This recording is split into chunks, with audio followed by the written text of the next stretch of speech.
ವರ್ತಮಾನ. ಇವತ್ತು ನಾವೇನ್ ಮಾಡ್ತಾ ಇದ್ದೇವೆ? ಅಲ್ಲಿನ ಭೂತಕಾಲದ ಅವರ ಮಾರ್ಗದರ್ಶನದಿಂದ ಇಂದು ವರ್ತಮಾನದಲ್ಲಿ ನಾವು ಇಷ್ಟಾದರೂ ಬದುಕಿದ್ದೇವೆ. ಆದರೆ ಇಂದಿನ ವರ್ತಮಾನದಿಂದ ಭವಿಷ್ಯತ್ತಿಗೆ ನಾವೇನು ಪಾಠ ಹೇಳ್ತಾ ಇದ್ದೇವೆ? ಅಂದಿನ ಅನುಭವ ಮಂಟಪ ಇಂದಿನ ಈ ಅನುಭವ ಮಂಟಪವಾದರೆ ಅಂದಿನ ಅನುಭವ ಮಂಟಪದಲ್ಲಿ ಏನ್ ನಡೀತಾ ಇತ್ತು, ಇಂದಿನ ಅನುಭವ ಮಂಟಪದಲ್ಲಿ ಏನ್ ನಡೀತಾ ಇದೆ, ಕಾಲ ಹಾಗೆ ಬದಲಾಗ್ತಾ ಇರ್ತದೆ. ಅಷ್ಟೇನೆ ಭೂತಕಾಲದ ಮಾರ್ಗದರ್ಶನದಿಂದ ಇಂದಿನ ವರ್ತಮಾನ ಹೇಗಿದೆ, ಇಂದಿನ ವರ್ತಮಾನದಿಂದ ಮುಂದೆ ಭವಿಷ್ಯತ್ತಿನ ನಾವು ಒಂದು ದೃಷ್ಟಿಕೋನ ಸಿಗ್ತದೆ. ಹೀಗಾಗಿ ವರ್ತಮಾನವನ್ನು ಸ್ವಲ್ಪ ನಾವು ಯೋಚನೆ ಮಾಡೋದಾದ್ರೆ, ವಿಶೇಷವಾಗಿ ಇಂತಹ spiritual society, pyramid spiritual society ಅಂತ ಹೇಳಿ ಏನು ಕಾರ್ಯ ಮಾಡ್ತಾ ಇದ್ದಾರೆ ಇವರೆಲ್ಲ ಸೇರಿಕೊಂಡು, ನಿಜಕ್ಕೂ ಕೂಡ ಇಂದಿನ ವರ್ತಮಾನದಲ್ಲಾಗ್ತಕ್ಕಂತಹ ಅನೇಕ ತೊಂದರೆಗಳನ್ನ ಗಮನಿಸಿ ಬಹುಶಃ ಇದನ್ನ ತೆಗೆಯೋದಕ್ಕಾಗಿ ಇದನ್ನ ಮಾಡ್ತಾ ಇದ್ದಾರೆ ಅಂತ ನಾವು ತಿಳ್ಕೊಂಡಿದ್ದೇವೆ. ಬಹುಶಃ ಕೆಲವು ದಿನಗಳ ಹಿಂದೆ, ಬಹುಶಃ ಒಂದು ವಾರದ ಹಿಂದೆ ನಾನು ಪತ್ರಿಕಾ ವರದಿಯನ್ನ ಪತ್ರಿಕೆಗಳಲ್ಲಿ ನೋಡಿದ್ದೆ. ಇದು ಕರ್ನಾಟಕದ ಬಗ್ಗೆ. New high in liquor sales, ಇದು ಪತ್ರಿಕಾ ವರದಿ. ಇದು ನಾನು ಬರೆಯುವ ವರದಿ ಅಲ್ಲ, ವರ್ತಮಾನಕ್ಕೆ ಬರ್ತಾ ಇದೆ. New high in liquor sales. ಇದಕ್ಕೆ ಎಕ್ಸೈಸ್ ಡಿಪಾರ್ಟ್ಮೆಂಟ್ ಆನಂದ ವ್ಯಕ್ತಪಡಿಸ್ತಾ ಇದೆ. ಸರ್ಕಾರದ ಆದಾಯ 14% ಹೆಚ್ಚಾಗ್ಬಿಟ್ಟಿದೆ. ಇದರಿಂದ ಹುಡುಗರು ಕರ್ನಾಟಕದಲ್ಲಿ ಹೆಚ್ಚಾಗ್ತಾ ಇದ್ದಾರೆ.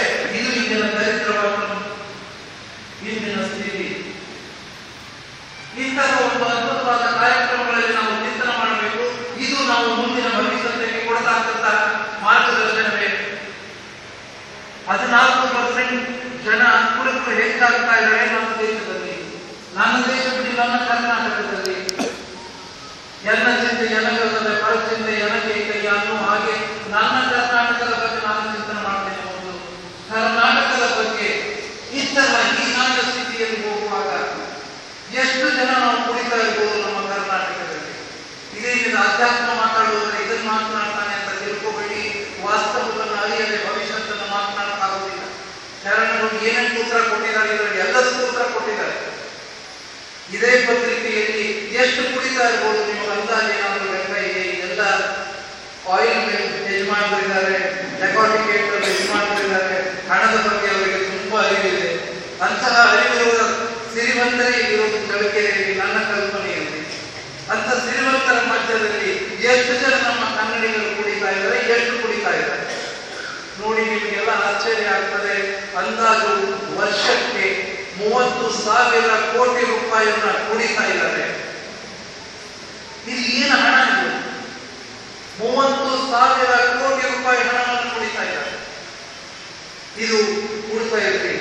ಇನ್ನ ಹೊಗೆ ಬಿಡುವ ಎಷ್ಟು ಜನ ಹೊಗೆ ಬಿಡ್ತಾ ಇದ್ದಾರೆ ಕರ್ನಾಟಕದಲ್ಲಿ? ಇದು ನನ್ನ ಕನ್ನಡದ ವಾಸ್ತವವನ್ನು ಮಾತನಾಡ್ತಾ ಇದ್ದೇನೆ. ಇವತ್ತು ಸ್ಪಿರಿಚುವಲ್ ಸೊಸೈಟಿ ಆಗಲಿ, ವೀರಶೈವ ಸಂಘಗಳಾಗಲಿ, ಬಸವ ಸಮಿತಿ ಆಗಲಿ, ಮಠಗಳಾಗಲಿ ನೋಡಬೇಕಾದದ್ದು ಏನಿದೆ? ನಿಮಗೆ ಅದಕ್ಕೂ ಕೂಡ ನನ್ನ ಸ್ಟ್ಯಾಟಿಸ್ಟಿಕ್ಸ್ ಇದೆ. ಕನಿಷ್ಠ ಅಧಿಕೃತವಾಗಿ 4,000 ಕೋಟಿ ರೂಪಾಯಿ ಹೊಗೆ ಬಿಡ್ತಾ ಇದ್ದೀವಿ ನಾವು. ಒಟ್ಟಾರೆಯಾಗಿ 35,000 ರಿಂದ 40,000 ಕೋಟಿ ರೂಪಾಯಿ ಹಣ